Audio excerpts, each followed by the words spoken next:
The Real and the Counterfeit by Louisa Baldwin.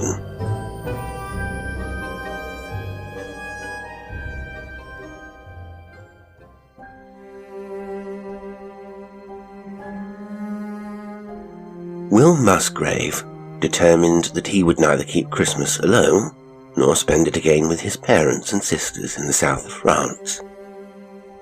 The Musgrave family annually migrated southward from their home in Northumberland, and Will has regularly followed them to spend a month with them in the Riviera, till he had almost forgotten what Christmas was like in England. He rebelled at having to leave the country at a time when, if the weather was mild, he should be hunting, or if it was severe, skating, and he had no real or imaginary need to winter in the south. His chest was of iron, and his lungs of brass, a raking east wind that drove his parents into their thickest furs, and taught them the number of their teeth by enabling them to count a separate and well-defined ache for each, only brought a deeper colour into the cheek and a brighter light into the eye of the weatherproof youth. Decidedly he would not go to Cannes, though it was no use annoying his father and mother and disappointing his sisters by telling them beforehand of his determination. Will knew very well how to write a letter to his mother in which his defection should appear as an event brought about by the overmastering power of circumstances, to which the sons of Adam must submit. No doubt that a prospect of hunting or skating, as the fates might decree, influenced his decision, but he had also long promised himself the pleasure of a visit from two of his college friends, Hugh Armitage and Horace Lawley, and he asked that they might spend a fortnight with him at Stonecroft, as a little relaxation had been positively ordered for him by his tutor. "Bless him," said his mother fondly when she had read his letter. "I will write to the dear boy and tell him how pleased I am with his firmness and determination." But Mr. Musgrave muttered inarticulate sounds as he listened to his wife, expressive of incredulity rather than of acquiescence, and when he spoke it was to say, "Devil of a row 3 young fellows will kick up alone at Stonecroft. We shall find the stables full of broken-kneed horses when we go home again." Will Musgrave spent Christmas Day with the Armitages at their place near Ripon, and the following night they gave a dance at which he enjoyed himself as only a very young man can do, who has not yet had his fill of dancing, and who would like nothing better than to waltz through life with his arm around his pretty partner's waist. The following day, Musgrave and Armitage left for Stonecroft, picking up Lawley on the way, and arriving at their destination late in the evening in the highest spirits and with the keenest appetites. Stonecroft was a delightful haven of refuge at the end of a long journey cross-country in bitter weather, when the east wind was driving the light dry snow into every nook and cranny. The wide, hospitable front door opened into an oak-panelled hall with a great open fire burning cheerily, and lighted by lamps from overhead that effectually dispelled all gloomy shadows. As soon as Musgrave had entered the house, he seized his friends, and before they had time to shake the snow from their coats, kissed them both under the mistletoe bough, and set the servants tittering in the background. "Ha! You're miserable substitutes for your betters," he said, laughing, pushing them from him. "But it's awfully unlucky not to use the mistletoe. Barker, I hope supper's ready, and that it is something very hot and plenty of it, for we've travelled on empty stomachs and brought them with us." And he led his guests upstairs to their rooms. "What a jolly gallery," said Lawley enthusiastically, as they entered a long, wide corridor, with many doors and several windows in it, and hung with pictures and trophies of arms. "Yes, it's our one distinguishing feature at Stonecroft," said Musgrave. "It runs the whole length of the house, from the modern end of it to the back, which is very old and built on the foundations of a Cistercian monastery, which once stood on this spot. Well, the gallery is wide enough to drive a carriage and pair down it, and it's the main thoroughfare of the house. My mother takes a constitutional here in bad weather, as though it were the open air, and does it with her bonnet on to aid the delusion."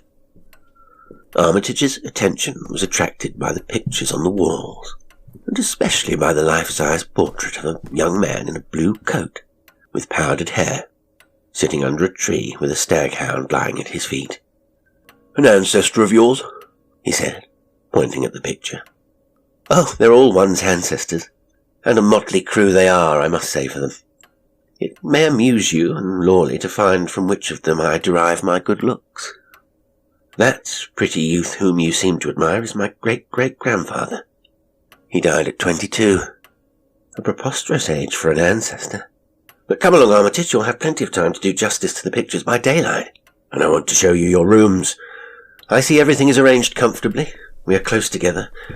Our pleasantest rooms are on the gallery, and here we are nearly at the end of it. Your rooms are opposite to mine, and open into Lawley's, in case you should be nervous in the night and feel lonely so far from home, my dear children." And Musgrave bade his friends make haste, and hurried away, whistling cheerfully, to his own room. The following morning the friends rose to a white world. 6 inches of fine snow, dry as salt, lay everywhere, the sky overhead a leaden lid, and all the signs of a deep fall yet to come. "Cheerful this, very," said Lawley, as he stood with his hands in his pockets, looking out of the window after breakfast. "The snow will have spoilt the ice for skating." "But it won't prevent wild duck shooting," said Armitage. "And I say, Musgrave, we'll rig up a toboggan out there. I see a slope that might have been made on purpose for it. If we get some tobogganing, it may snow day and night for all I care. We shall be masters of the situation anyway." "Well thought of, Armitage," said Musgrave, jumping at the idea. "Yes, but you need 2 slopes and a little valley between for a real good tobogganing," objected Lawley. "Otherwise you only rush down the hillock like you do from the Mount Church to Funchal, and then have to retrace your steps as you do there, carrying your car on your back, which lessens the fun considerably." "Well, we can only work with the material at hand," said Armitage. "Let's go and see if we can't find a better place for our toboggan, and something that will do for a car to slide in." "That's easily found. Empty wine cases are the thing, and stout sticks to steer with." And away rushed the young men into the open air, followed by 6 dogs barking joyfully.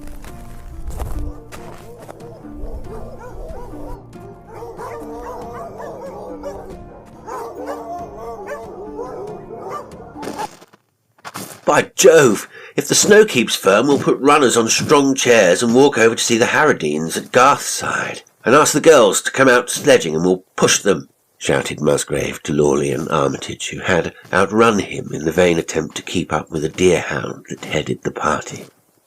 After a long and careful search, they found a piece of land exactly suited to their purpose, and it would have amused their friends to see how hard the young men worked under the beguiling name of pleasure. For 4 hours they worked like navvies, making a toboggan slide. They shovelled away the snow, then with pickaxe and spade levelled the ground, so that when a carpet of fresh snow was spread over it, their improvised car would run down a steep incline and be carried by the impetus of another, till it came to a standstill in a snowdrift. "If we can only get this bit of engineering done today," said Lawley, chucking a spadeful of earth aside as he spoke, "the slide will be in perfect order for tomorrow." "Yes, and when it's done forever," said Armitage, working away cheerfully with his pick where the ground was frozen hard and full of stones, and cleverly keeping his balance on the slope as he did so. "Good work lasts no end of time, and posterity will bless us for leaving them this magnificent slide." "Posterity may, my dear fellow, but hardly our progenitors if my father should happen to slip down it," said Musgrave. When their task was finished, and the friends were transformed in appearance from navvies into gentlemen, they set out through thick, falling snow to walk to Garthside to call on their neighbours, the Harradines. They had earned their pleasant tea and lively talk. Their blood was still aglow from their exhilarating work, and their spirits at the highest point. They did not return to Stonecroft till they had compelled the girls to name a time when they would come with their brothers and be launched down the scientifically prepared slide, in wine cases well padded with cushions for the occasion. Late that night, the young men sat smoking and chatting together in the library. They had played billiards till they were tired, and Lawley had sung sentimental songs accompanying himself on the banjo. till even he was weary, to say nothing of what his listeners might be. Armitage sat leaning his light curly head back in the chair, gently puffing out a cloud of tobacco smoke, and he was the first to break the silence that had fallen on the little company. "Musgrave," he said suddenly, "an old house is not complete unless it is haunted. You ought to have a ghost of your own at Stonecroft." Musgrave threw down the yellow-backed novel he had just picked up, and became all attention. "So we have, my dear fellow. Only it has not been seen by any of us since my grandfather's time. It is the desire of my life to become personally acquainted with our family ghost." Armitage laughed. Lawley said, "You would not say that if you really believed in ghosts." "I believe in them most devoutly, and I naturally wish to have my faith confirmed by sight." "You believe in them too, I can see." "Then you see what does not exist, and so far you are in a fair way to see ghosts. Now, my state of mind is this," continued Lawley. "I neither believe nor entirely disbelieve in ghosts. I am open to conviction on the subject. Many men of sound judgment believe in them, and others of equally good mental capacity don't believe in them. I merely regard the case of the bogies as not proven. Or they may or may not exist, but till their existence is plainly demonstrated, I decline to add such an uncomfortable article to my creed as a belief in bogies." Musgrave did not reply, but Armitage laughed a strident laugh. "Ho, ho, ho, ho! I'm one against two. I'm in an overwhelming minority," he said. "Musgrave frankly confesses his belief in ghosts, and you are neutral, neither believing nor disbelieving, but open to conviction. Now, I'm a complete unbeliever in the supernatural, root and branch. People's nerves no doubt play them queer tricks, and will continue to do so to the end of the chapter, and if I was so fortunate as to see Musgrave's family ghost tonight, I should no more believe in it than I do now. By the way, Musgrave, is the ghost a lady or a gentleman?" he asked flippantly. "I don't think you deserve to be told." "Don't you know that a ghost is neither he nor she?" said Lawley. "Like a corpse, it is always it." "Ha! That is a piece of very definite information from a man who neither believes nor disbelieves in ghosts. How do you come by it, Lawley?" asked Armitage. "Mayn't a man be well informed on a subject, although he suspends his judgment about it? I think I have the only logical mind among us. Musgrave believes in ghosts, though he has never seen one. You don't believe in them, and say that you would not be convinced if you saw one, which is not wise, it seems to me. It is not necessary to my peace of mind to have a definite opinion on the subject. After all, it is only a matter of patience, for if ghosts really exist, we shall each be one in the course of time. And then, if we've nothing better to do and are allowed to play such unworthy pranks, we may appear again on the scene, and impartially scare our credulous and incredulous surviving friends." "Then I shall try to be beforehand with you, Lawley, and turn bogey first. It would suit me better to scare than to be scared. But Musgrave, do tell me about your family ghost. I'm really interested in it. I'm quite respectful now." "Well, mind you are, and I shall have no objection to tell you what I know about it, which is briefly this. Stonecroft, as I told you, is built on the site of an old Cistercian monastery destroyed at the time of the Reformation. The back part of the house rests on the old foundations, and its walls are built with the stones that were once part and parcel of the monastery. The ghost that has been seen by members of the Musgrave family for 3 centuries past is that of a Cistercian monk, dressed in the white habit of his order. Who he was, why he has haunted the scenes of his earthly life so long, there is no tradition to enlighten us. The ghost has usually been seen once or twice in each generation, but as I said, it has not visited us since my grandfather's time, so, like a comet, it should be due again presently." "How you must regret that was before your time," said Armitage. "Of course I do, but I don't despair of seeing it yet. At least I know where to look for it. It has always made its appearance in the gallery. and I have my bedroom close to the spot where it was last seen, in the hope that if I open my door suddenly some moonlight night, I may find the monk standing there." "Standing where?" asked the incredulous Armitage. "In the gallery, to be sure, midway between your 2 doors and mine. That is where my grandfather last saw it. He was waked in the dead of night by the sound of a heavy door shutting. He ran into the gallery where the noise came from, and standing opposite the door of the room I occupy was a white figure of the Cistercian monk. As he looked, it glided the length of the gallery and melted like mist into the wall.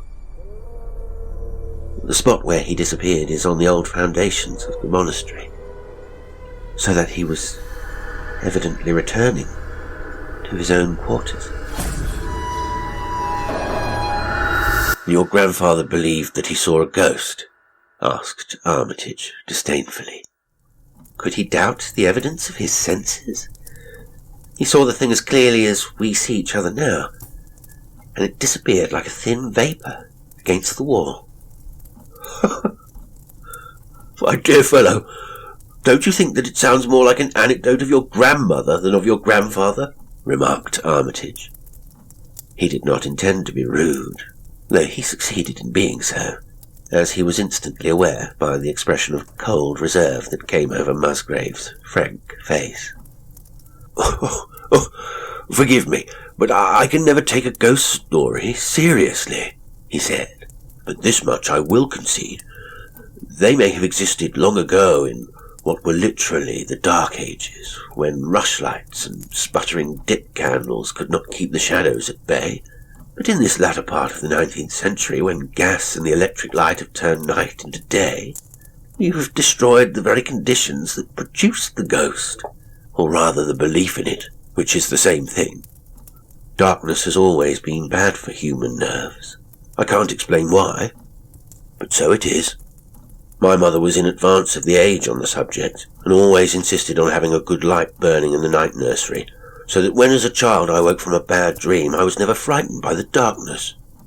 And, in consequence, I have grown up a complete unbeliever in ghosts, spectres, wraiths, apparitions, doppelgangers, and the whole bogey crew of them." And Armitage looked round, calmly and complacently.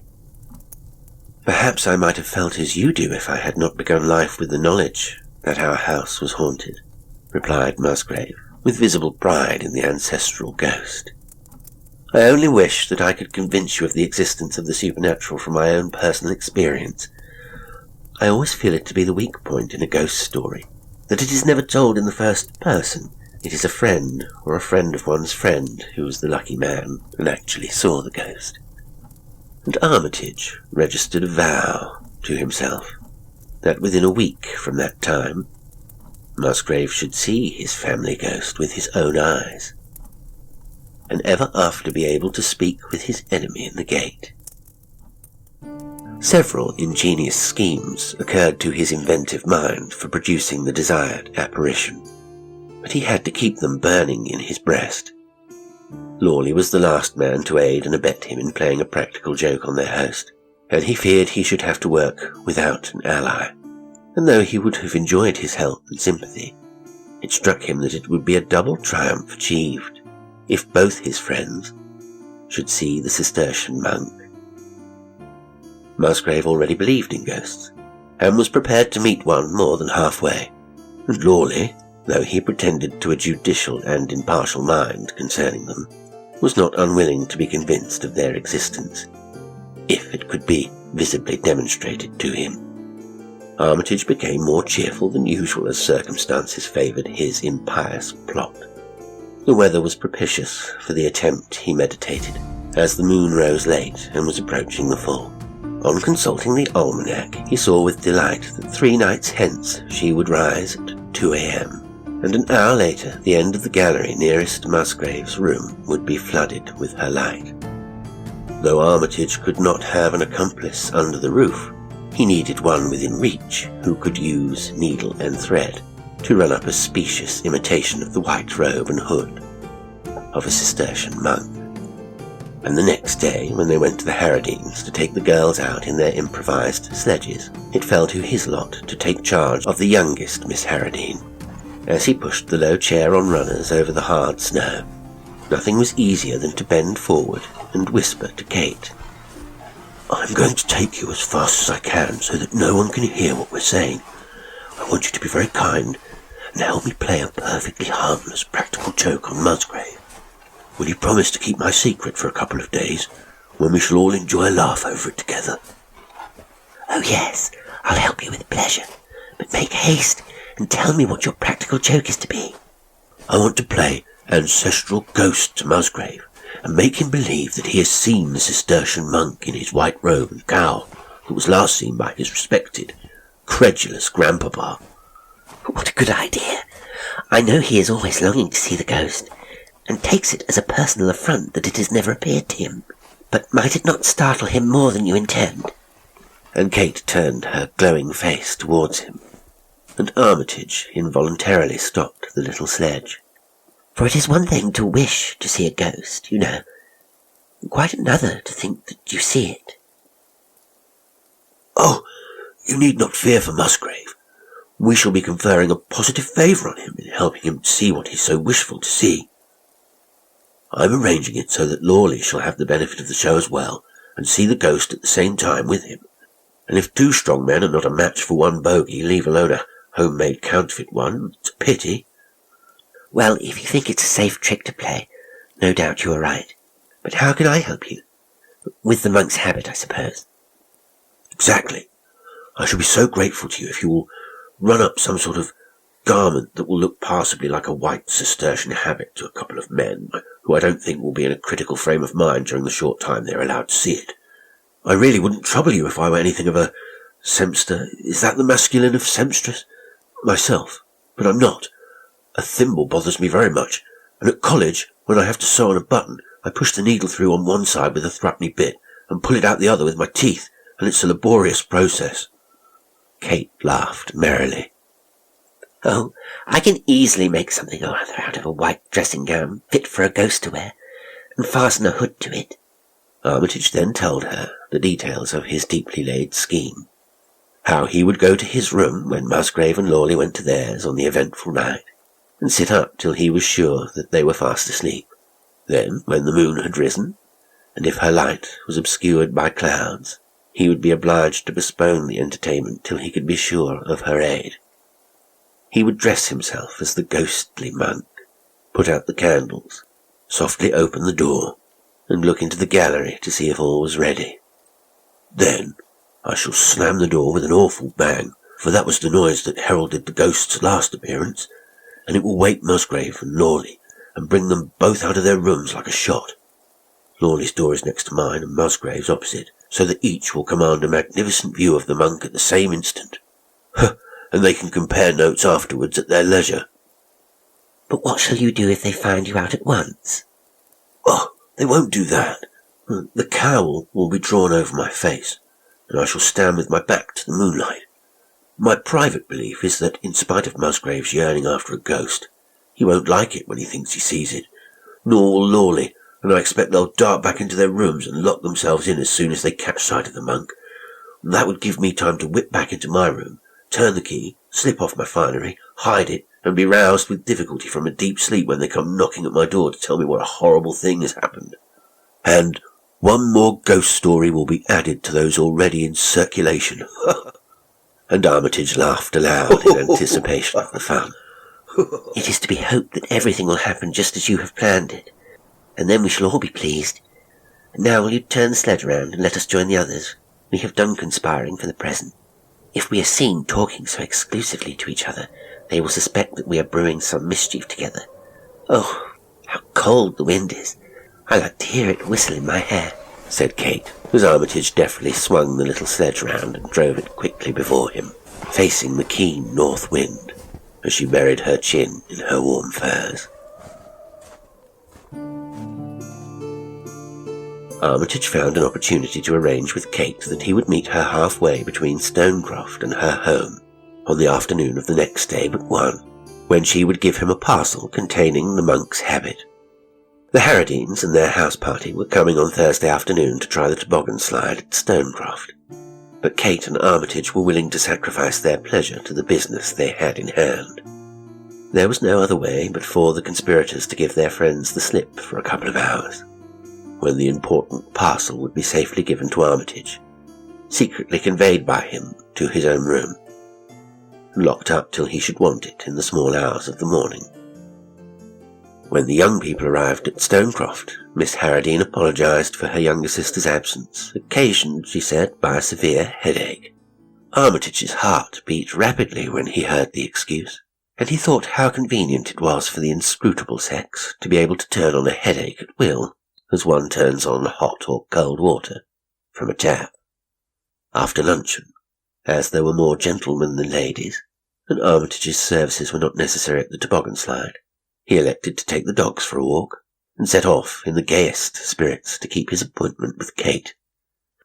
Much as he enjoyed maturing his ghost plot, he enjoyed still more the confidential talks with Kate that had sprung out of it, and he was sorry that this was to be the last of them.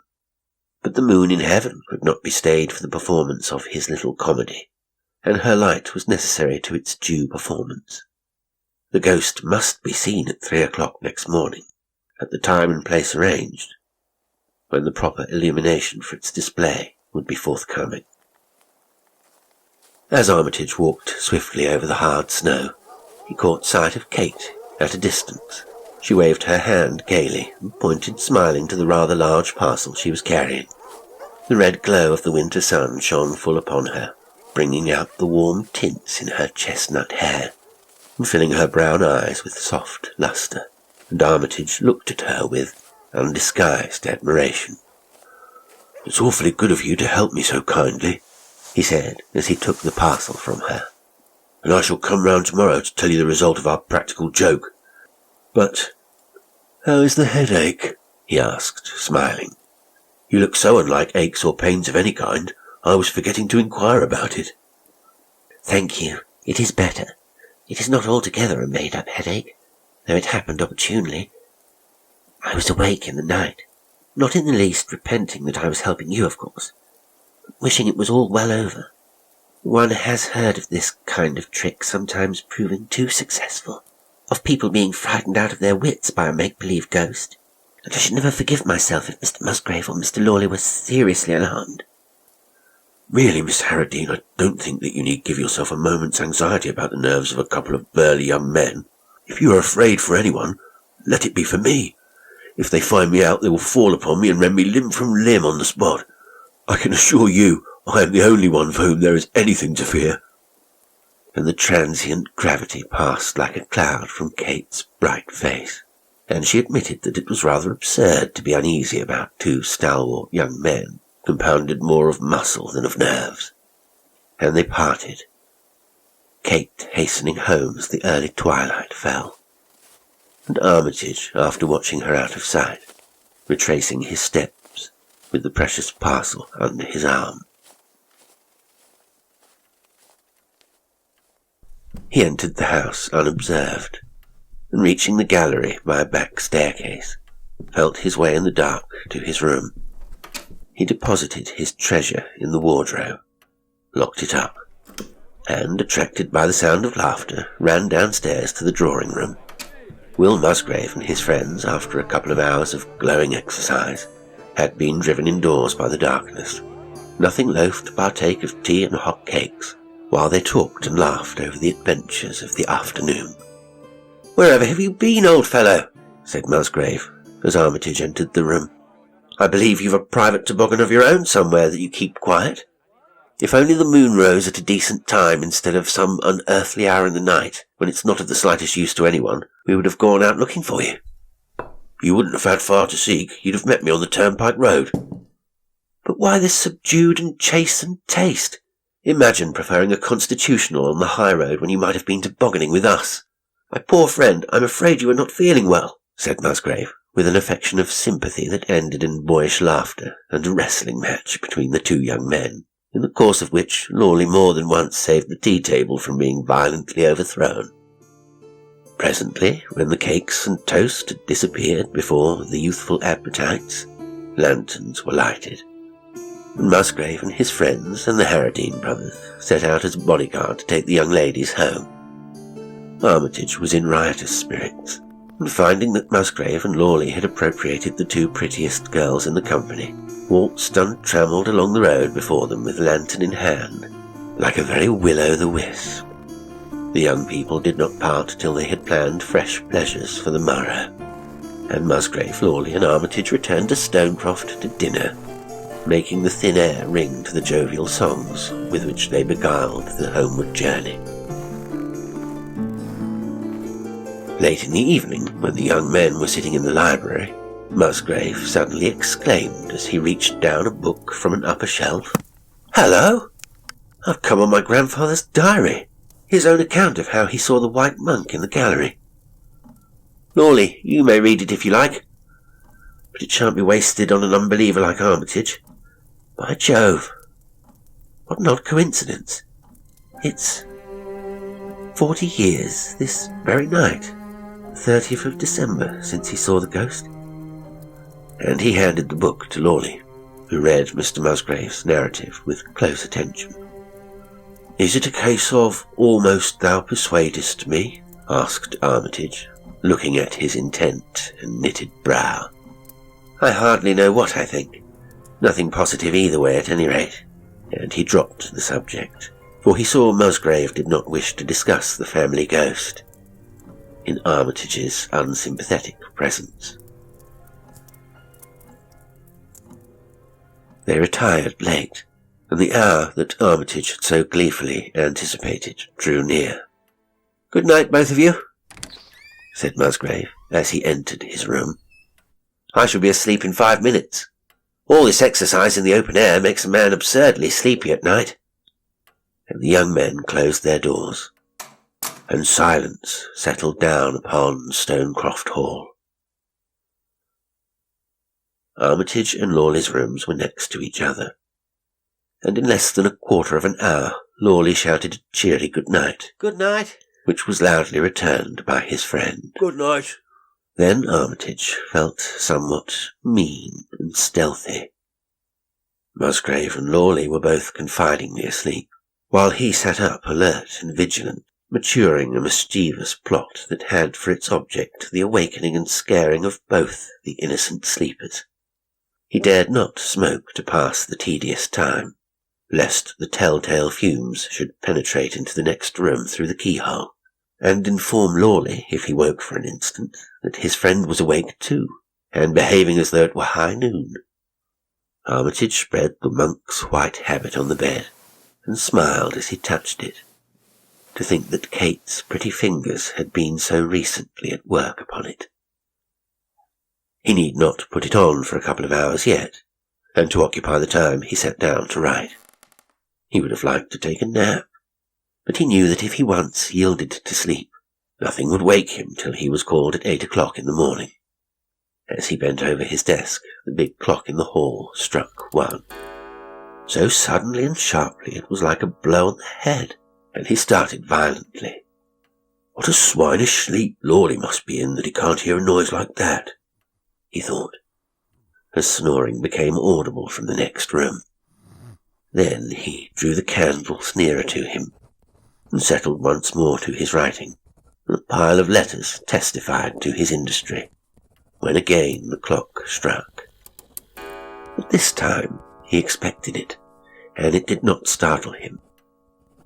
Only the cold made him shiver. "If I hadn't made up my mind to go through with this confounded piece of folly, I'd go to bed now," he thought. "But I can't break faith with Kate. She's made the robe, and I've got to wear it, worse luck." And with a great yawn he threw down his pen, and rose to look out of the window. It was a clear, frosty night. At the edge of the dark sky, sprinkled with stars, a faint band of cold light heralded the rising moon. How different from the grey light of dawn that ushers in the cheerful day is the solemn rising of the moon in the depth of a winter night. Her light is not to rouse the sleeping world and lead men forth to their labour. It falls on the closed eyes of the weary, and silvers the graves of those whose rest shall be broken no more. Armitage was not easily impressed by the sombre aspect of nature, though he was quick to feel her gay and cheerful influence. He would be glad when the farce was over, and he no longer obliged to watch the rise and spread of the pale light, solemn as the dawn of the last day. He turned from the window and proceeded to make himself into the best imitation of a Cistercian monk that he could contrive. He slipped the white habit over all his clothing, that he might seem of portly size, and marked dark circles round his eyes, and thickly powdered his face, a ghastly white. Armitage silently laughed at his reflection in the glass, and wished that Kate could see him now. Then he softly opened the door and looked into the gallery. The moonlight was shimmering duskily on the end window to the right of his door and Lawley's. It would soon be where he wanted it, and neither too light nor too dark for the success of his plan. He stepped silently back again to wait, and a feeling as much akin to nervousness as he had ever known came over him. His heart beat rapidly.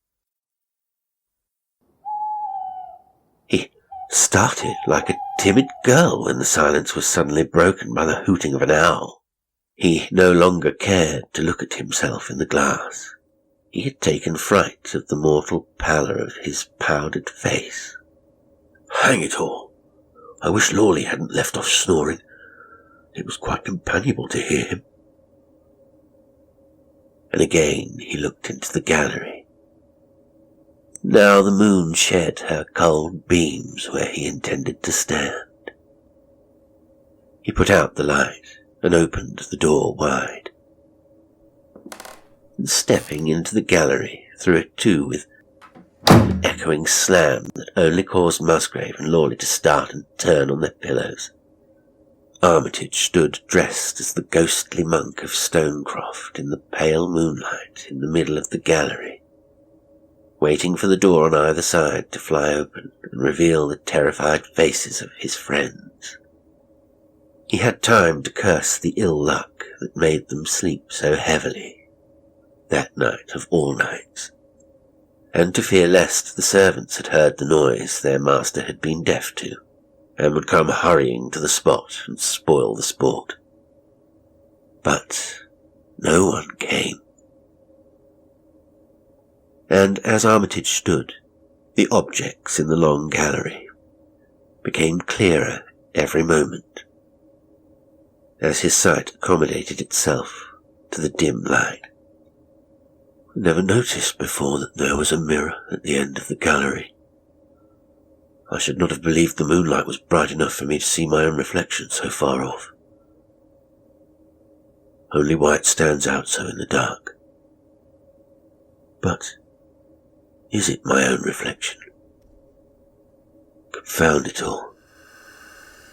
The thing's moving, and I'm standing still.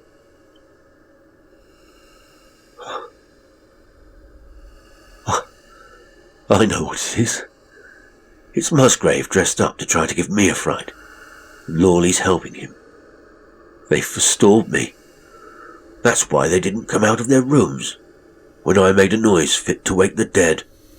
Odd we're both playing the same practical joke at the same moment. Come on, my counterfeit bogey, and we'll see which one of us turns white-livered first. But to Armitage's surprise, that rapidly became terror, the white figure that he believed to be Musgrave disguised, and like himself playing ghost, advanced towards him, slowly gliding over the floor, which its feet did not touch.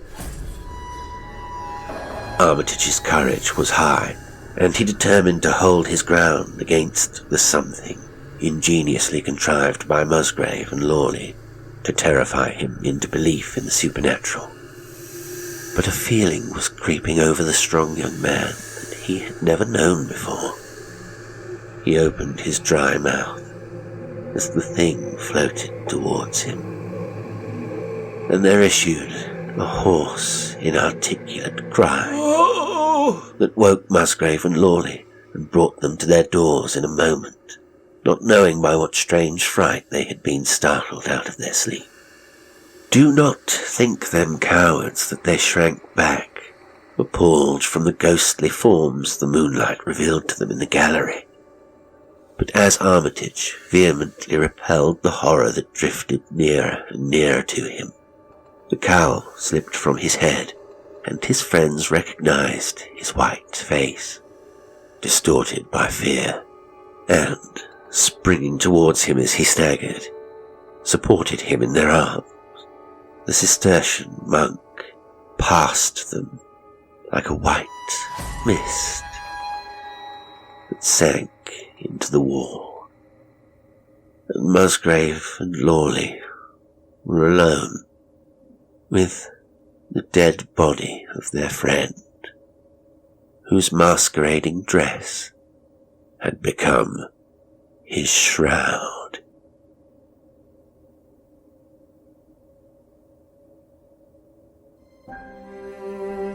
Today's story was The Real and the Counterfeit by Louisa Baldwin. It was read by Jasper L'Estrange. I hope you enjoyed it, and until next time, sweet dreams.